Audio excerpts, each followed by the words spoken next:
Hey, hey, hey, it's a beautiful day in Casinomeister land, and man, do we have a bitchin' show for you today. Yes, sirree, Bob. Now, here I am, sitting around at home, wondering what the hell. I was supposed to be out in California, out at the ranch, building the barn, but, you can guess how that went. So, here I am, in front of one of my many bookshelves. You watch all these interviews on TV and everything. There's always people sitting in front of their bookshelves, right? And you don't really care what they're saying. You just really care about what's on their bookshelf, right? So I will save you the trouble to try to peer into what's behind me. I have a few select books here that I would highly recommend. And here's Hitch 22. Hitch 22, this is Christopher Hitchens' memoirs. And fascinating read. This guy was an amazing guy, totally. Here's another one if you're into evolution and all that good stuff. The Story of the Human Body, right? This is written by Dr. Daniel Lieberman, who is a evolution biologist, and it's a fascinating read about the evolution of your feet, bipedalism, your brain, all this stuff. It's a great book, awesome. Here I have the first edition of Kon-Tiki. Right, this belonged to my mom, and Kon-Tiki it's an amazing story. If you haven't read this, it's pretty awe-inspiring. And here's one written by my grandfather, Polynesian venture, and this is his travels through Polynesia during the 1930s and everything. He worked for Life magazine and National Geographic. Has a lot of his photographs in here, and it's amazing. He was an art collector for Gump's magazine, or not Gump's magazine, Gump's Art House in San Francisco, and also collected textiles and this sort of stuff, and is credited to probably bringing the Hawaiian shirt to the States back in the 30s. How about that? And finally, where is everybody? This is about the Fermi paradox, and this is about how we live in this universe.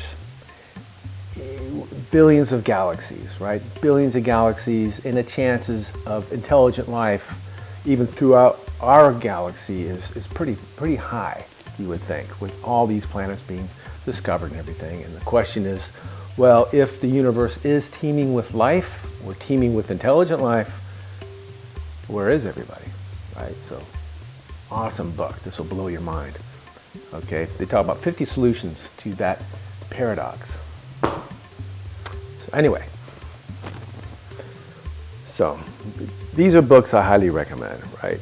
Yeah, but really, how much reading are you getting done?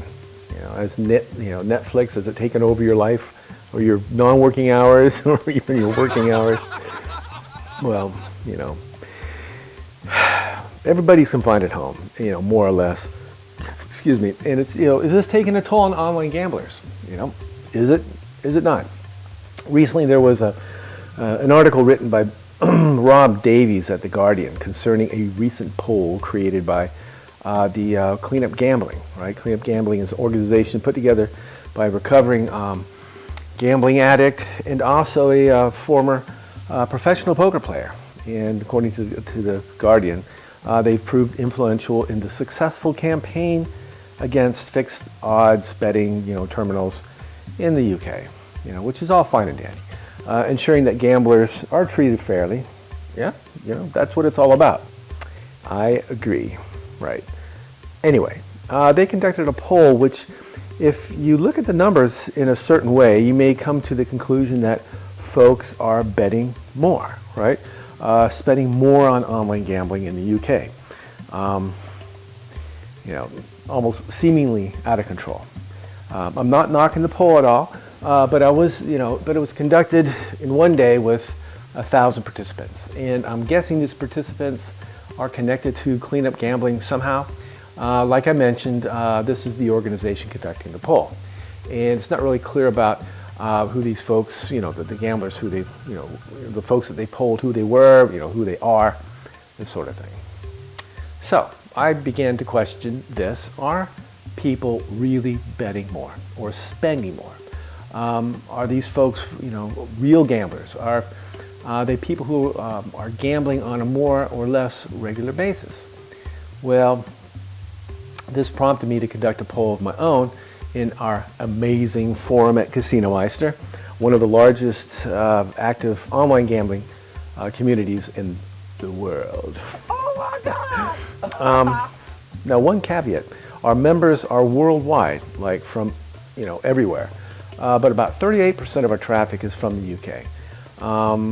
It doesn't make a difference to me really, since I am curious about the behavior of real bona fide gamblers. And gamblers are gamblers, right? Would it make much of a difference what country they're in? So anyway, one thing I need to add, one thing about the casino's license in the UK is that players have every tool imaginable to control their gambling behavior. They can set deposit limits, loss limits, timeouts, or even block themselves from gambling at any casino that's licensed by the UK. So, you know what I'm saying. Anyway, our poll had somewhat different results than the one published in The Guardian. And got them right here. We polled our members, and these are bona fide players, many of whom have years of playing experience. And you can check out the comments too in the forum, in the thread, right, and see what experience they have. You can see who has a lot of experience, who doesn't, whatever. Anyway, we've polled a little bit more than 300 or so. It's an ongoing poll, so there could be possibly more people now. Anyway, the question was, are you spending more or less on gambling during the COVID-19 lockdown? The poll results are, yes, I am spending a lot more than usual on online gambling, 15.8%. Yes, I am spending a little bit more than usual on online gambling, a little bit more than 20%. I'm spending about the same on online gambling, 37.7%. I am spending less than usual on online gambling, 25.6%. So you can look at these numbers in a number of ways. Yeah, you can say, well, nearly 16% of the gambling community are spending a lot more on online gambling while being locked up. Or, you could say the majority of gamblers, which is about 64% there from this poll, are spending the same or less on online gambling. Or in other words, there's nothing to see here, folks. Move on. Yep. But still, the 16% gambling more. Now, this could be troublesome. But then why are they betting more?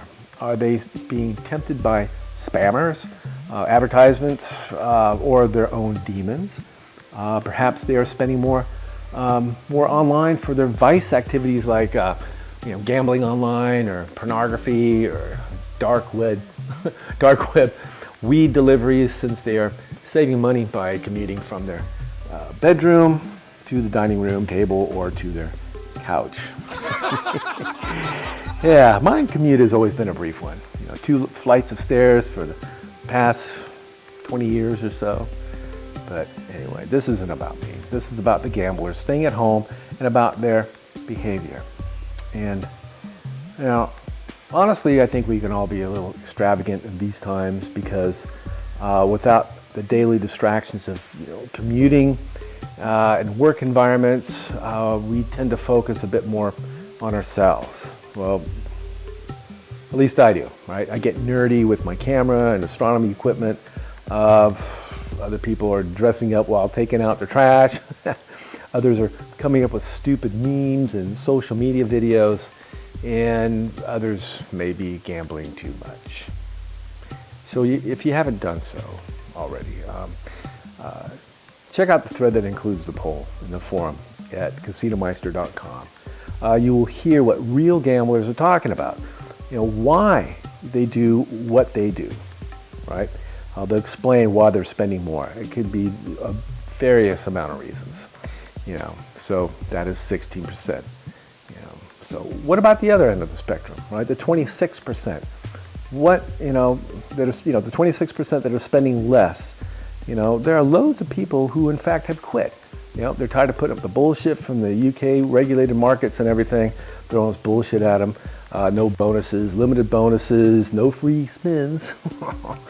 And a lot of gamblers have lost interest in an industry that seems to be clutching at straws at times.